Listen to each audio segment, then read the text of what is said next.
اشہد ان لا الہ الا اللہ وحدہ لا شریک لہ واشہد ان محمدا عبدہ ورسولہ اللہم صلی علی سیدنا وقائدنا محمد وعلی آل سیدنا وقائدنا محمد وبارک وسلم۔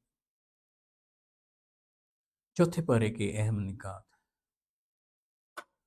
چوتھے پارے میں سورہ آل عمران کا بقیہ حصہ ہے، اور پھر سورہ نساء کے مضامین یہاں پر بیان ہوئے، اور سورہ آل عمران کے حوالے سے عمران جن کا تعلق جناب مریم سلام اللہ علیہ کے ساتھ، سیدنا عیسیٰ علیہ السلام کے ساتھ، ان کے والد گرامی قدر۔ پھر عنوان دیکھیں کیسے دیا گیا، آل عمران۔ تو یہاں سے پہلا میسج جو اس کے عنوان سے ہمیں ملتا ہے کہ آل عمران کی اتنی فضیلت ہے کہ انہیں قرآنی صورتوں میں سے ایک صورت کا عنوان بنایا جا رہا ہے، اور قرآن میں ان کا ذکر آ رہا ہے۔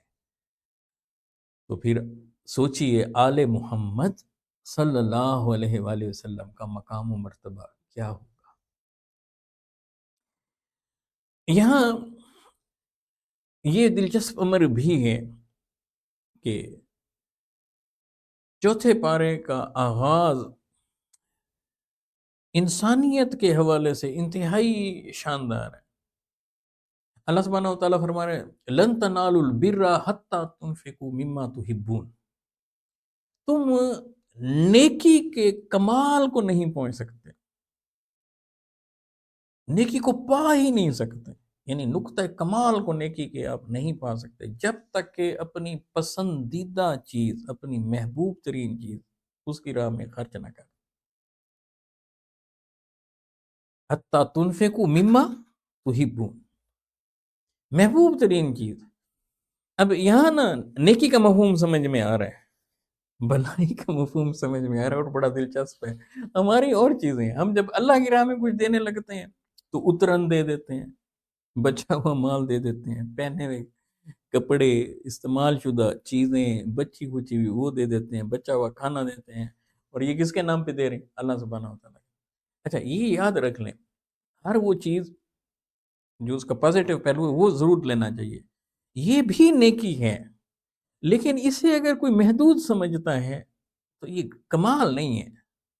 دے تو رہے ہیں آپ، ٹھیک ہے، نہ دینے والے سے تو بہتر ہے نا جو دیتا ہی نہیں ہے، یہ پہلو تو اپنی جگہ پر ہے۔ لیکن اللہ سبحانہ و تعالیٰ آپ کے دل کو بھی وسعت بخش رہا ہے کہ دو بھی، اور دو بھی کیا، پسندیدہ چیزیں، اچھی اچھی شاندار۔ وہاں آ کر بندے کا امتحان شروع ہو جاتا ہے، اس کے دل کا امتحان شروع ہو جاتا ہے۔ اب دل چاہتا ہے اچھا یہ قیمتی چیز، یہ مال، یہ متنا، اور اللہ یہ چاہتے ہیں کہ ہاں ہاں میری رضا سے بڑھ کر اور کیا قیمتی چیز ہوگی، میری خوشنودی سے بڑھ کر اور تیرے لیے کیا قیمتی ترین چیز ہوگی۔ تو بندے کی سوچ ہی بدل جا رہی ہے۔ اچھا، یہ ساری چیزیں اللہ کی راہ میں جو دینی ہے، محبوب ترین چیزیں جو دینی ہے، وہ کس کو دینی ہے؟ اللہ کی مخلوق کو، اللہ کے بندوں کو۔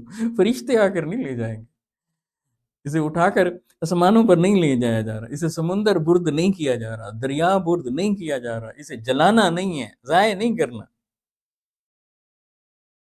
ہم بھی کمال ہیں، کبھی کبھی صدقہ اور خیرات کرتے ہیں تو وہ چیزوں کو اٹھا کر چھت پہ پھینک دیتے ہیں، جنگلوں میں پھینک دیتے ہیں۔ نہیں، سب سے پہلے اس کے جو مستحق ہیں وہ اللہ کی مخلوق میں سے انسان ہیں، اور سب سے پہلے آپ کے قریبی ہیں۔ قریبیوں کو نوازیں، رشتہ داروں کو نوازیں، وہاں اگر مستحقین جو ہیں ان کو دیکھ لیں۔ تو یہ نیکی کا کمال ہے، یہاں پر اس کا آغاز ہو رہا ہے۔ پھر دوسرا جو اہم ترین نقطہ ہمیں یہاں سمجھ میں آتا ہے وہ اتحاد امت کے حوالے سے اس صورت میں بات کی گئی ہے۔ وہ بڑا دلچسپ نقطہ ہے، اس میں بڑے میسج ہیں۔ میں اس میں سے ایک آیت آپ سے شیئر کرتا ہوں، وَاعْتَصِمُوا بِحَبْلِ اللَّهِ جَمِيعًا وَلَا تَفَرَّقُوا، اور اللہ کی رسی کو مضبوطی سے تھام کر رکھو اور تفرقے میں نہ پڑو۔ تو یہاں قرآن مجید اور اہل بیت اطہار ان کی عظمت، قرآن مجید اور سید عالم صلی اللہ علیہ وآلہ وسلم ان کی عظمت، اسے بڑے جامع اور بڑے ہی وسیع لفظ کے ساتھ جوڑ دیا گیا، وَاعْتَصِمُوا بِحَبْلِ اللَّهِ۔ سید عالم صلی اللہ علیہ وآلہ وسلم نے فرمایا کہ انی ترکت فیکم ثقلین، کتاب اللہ و عطرتی اہل بیتی، میں تمہیں دو بھاری چیزیں چھوڑ کر جا رہا ہوں، ایک اللہ کی کتاب قرآن مجید اور ایک اپنی عطرت اہل بیت اطہار۔ جب تک تم ان سے جڑے رہو گے تو تم کبھی بھی گمراہ ہو نہیں سکتے۔ ہمارا المیہ کیا ہے؟ ہم نے ان چیزوں کو تقسیم کر دیا، انہیں ہم نے منقسم کر دیا، جدا جدا کر دیا۔ جو قرآن مجید کی بات کرتے ہیں اور بے بہا کرتے ہیں تو اہل بیت کی طرف دھیان ہی نہیں جاتا، وہاں سے گائیڈ لائن ہی ہم نہیں لیتے۔ اچھا، جو اہل بیت اطہار کی بات کرتے ہیں، وہ جو قرآنی شیڈول ہے، قرآنی پروٹوکول ہے، جو قرآنی کوڈ آف کنڈکٹ ہے، وہ جو قرآنی ضابطہ حیات ہے، اس کی طرف دھیان ہی نہیں جاتا۔ وہ اہل بیت، ان کا خوبصورت ذکر، ان کی فضیلت، وہ وہیں کھوئے رہتے ہیں، تو ہم منقسم ہو گئے نا، تو فائدہ تو نہ ہوا۔ اس لیے پیچھے جو بات کی گئی بڑی جامع کی گئی، ڈائریکٹ قرآن کا نام نہیں لیا گیا، حبل اللہ کہا گیا۔ اچھا، ایک ہوتی ہے رشا، ایک ہوتی ہے حبل، رسی کو کہتے ہیں رشا رسی کو کہتے ہیں، اور حبل مضبوط رسے کو کہتے ہیں جو نہ ٹوٹنے والا ہو۔ تو اب ذرا دیکھیں، قرآن مجید کا براہ راست بھی اللہ کہہ سکتے تھے کہ قرآن مجید کو تھام کر رکھو اور تفرقے میں نہ پڑو، یوں نہیں کی بات۔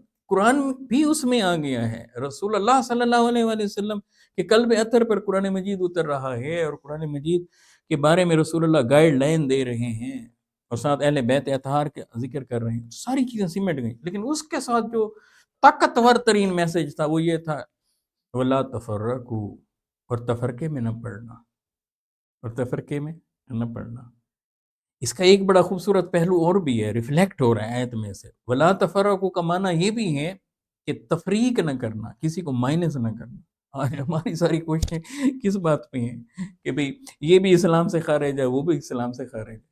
اب سید عالم صلی اللہ علیہ وآلہ وسلم کی سٹرگل کا خلاصہ نکالیں، اہل بیت اطہار کی سٹرگل کا خلاصہ نکالیں، صحابہ کرام کی سٹرگل کا خلاصہ نکالیں، تو ایک ہی جملے میں کہ لوگوں کو دین میں داخل کرتے تھے، اسلام میں داخل کر، انہوں نے ساری محنت اسلام میں داخل کرنے پر لگائی، اور ہم کیا کر رہے ہیں؟ تو اللہ کو فیس کرنا ہے تو اللہ تعالیٰ پوچھیں گے نہیں، میں نے تو کہا تھا لا تفرقوا، تو فرقے میں نہ پڑنا، اور تم کیا کرتے رہے؟ پھر اسی کے ساتھ یہاں بیت اللہ کی فضیلت کو بیان کیا گیا، بیت اللہ کی عظمت اور رفت کے حوالے سے کہ مرکزی عبادت گاہ، زمین پر پہلی عبادت گاہ، اس کے حوالے سے اس کا ہمیں یہاں پر ذکر ملتا ہے۔ اور یہیں غزوہ احد کے احکامات، غزوہ احد کے معاملات، غزوہ احد کے واقعات میں سے اہم ترین اسباق، سبق آموز پہلو، ان کا ہمیں یہاں ذکر ملتا ہے، اور جس میں ڈسپلن کی بات کی گئی ہے۔ وہ لوگ جو درے پہ تھے وہ پیچھے ہٹے تو پھر کیا ہوا، وہ ساری چیزیں وہ یہاں سمیٹی گئی ہیں۔ اور پھر اس کے بعد سورہ نساء، اب اس کا ٹائٹل دیکھیں، نساء، خواتین، خواتین کی عظمت، رفت، اسلام میں ان کا مقام اور مرتبہ، تو اس کی طرف اسے منسوب کر کے، خواتین کے نام کو ہائی لائٹ کر کے، اب دیکھیں الرجال کے نام پر قرآن میں صورت نہیں ہے، مردوں کے حوالے سے، کہ میل ڈومیننٹ یہ سوسائٹی تھی نا، اس میں خواتین کو ویلیو دینی تھی، تو النساء کے نام پر ایک صورت کو منسوب کر دیا گیا، اس سے ان کی اہمیت پتہ ہے۔ اور یہاں سورہ النساء میں خواتین کے حقوق کی بات ہوئی، ان کے معاملات کی بات ہوئی، تو خواتین کو قرآن مجید کے اس چیپٹر کو ضرور توجہ، دھیان، گیان اور انہماک سے سٹڈی کرنا چاہیے، اور میل کو بھی اسے ضرور سٹڈی کرنا چاہیے کہ ہم نے دینا کیا ہے، اور فیمیل کہ انہوں نے لینا کیا ہے، اللہ نے انہیں کیا کچھ عطا کر رکھا ہے، کتنی عزتیں عطا کر رکھی ہیں۔ تو اس میں اس کا ذکر ہمیں ملتا ہے۔ وہ طبقات جو محروم ہوتے ہیں حقوق سے، ان میں سے ایک یونٹ کے طور پر، بیسک یونٹ کے طور پر یتیموں کا ذکر آپ کو یہاں ملے گا، یتیموں کے حقوق کی یہاں پر بات کی گئی ہے، یہاں پر فیملی سسٹم کی بات کی گئی ہے، یہاں سورہ النساء میں خاندانی نظام کی بات کی گئی ہے۔